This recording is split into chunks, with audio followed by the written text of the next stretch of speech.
Here are 5 things I learned from Epicurus. Nothing is enough to one for whom enough is very little.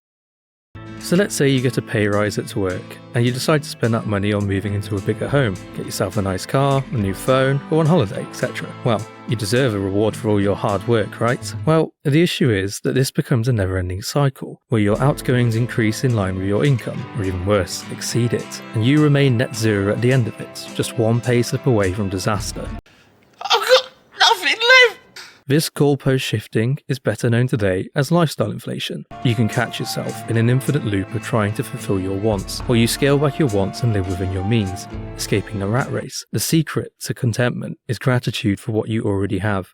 There's nothing wrong with wanting better stuff, but just remember, the goalposts never stop shifting. At a certain point, wealth cannot optimize any further. This is known as the law of diminishing returns. Framing in perspective can increase your gratitude. If your water was cut off for 5 days, you'd be happy just to get a shower, however cold the water.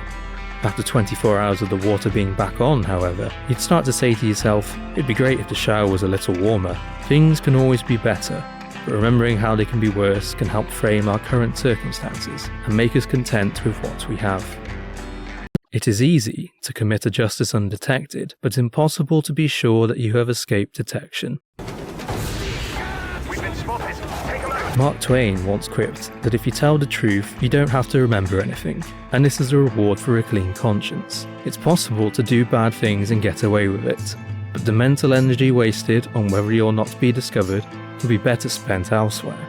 In Dostoevsky's Crime and Punishment, Raskolnikov is tortured by his inner thoughts on whether he will be discovered for committing a murder, and whilst he could have very well escaped undetected, he turns himself in, unable to suffer from the unbearable paranoia that he experiences. Take a look at the most powerful dictators in history. Even though maybe some of them successfully managed to avoid being assassinated, almost certainly they lived in constant paranoia of being murdered by their so-called friends. Now, does that sound like someone who's got away without consequences? The passion of love disappears without the opportunity to see each other and be together.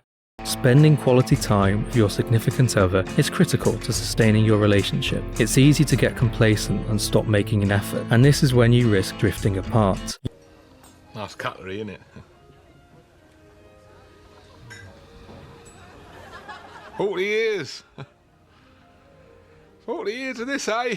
You don't have to spend money on lavish dates, but making a conscious effort to value each other's time is important. Have dinner together without your phones. Listen to each other, ask them how their week was. Try something new together. They must free themselves from the prison of public affairs and ordinary concerns. Oh my god, you won't believe what this celebrity said on Twitter. My party didn't win the election, and now my life is over. Regardless of who is in the government or how you feel about some influencer, you still need to get up today and go to work. So why waste that energy in the first place? These topics are living rent-free in your head, diverting your attention away from things you actually need to do. You don't need to stay up till 5 a.m. and see the election results. You watching rolling live coverage will not change the result. I'm going to admit to you that I just had a little bit of croissant. And I'm just finishing it, and I'm ashamed to say that, but there you go. It's 20 to 6 in the morning. Nor exempt you from having to wake up tomorrow. Arguing with people in the internet will not change your opinion, but it will take up your time that you could have spent talking to people you actually care about. This is not to say that politics does not matter, but once you have played your part, your mental energy will be better spent on other things, rather than worrying about who may or may not have said what 15 years ago.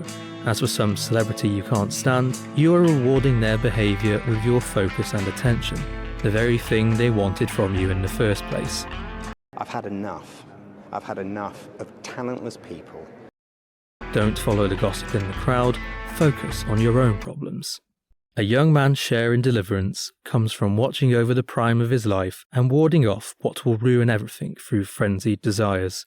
We're so often focused on success that sometimes it's worth remembering that not screwing up is even more important. You can pile on debt faster than you can earn money, eat far more calories than your capacity to exercise. You can end a 10-year relationship with 10 minutes of cheating, or your life with 10 seconds on your phone whilst driving. Disaster is available to you at any time you'd like to take it, and part of growing up is learning how to avoid that. Our impulse tells us to do something in the moment. Do it. But our impulses don't consider our future selves. When presented with a tempting choice, ask yourself how it reconciles with who you want to be in the future. Thanks for watching, and if you enjoyed the video, please hit the subscribe button.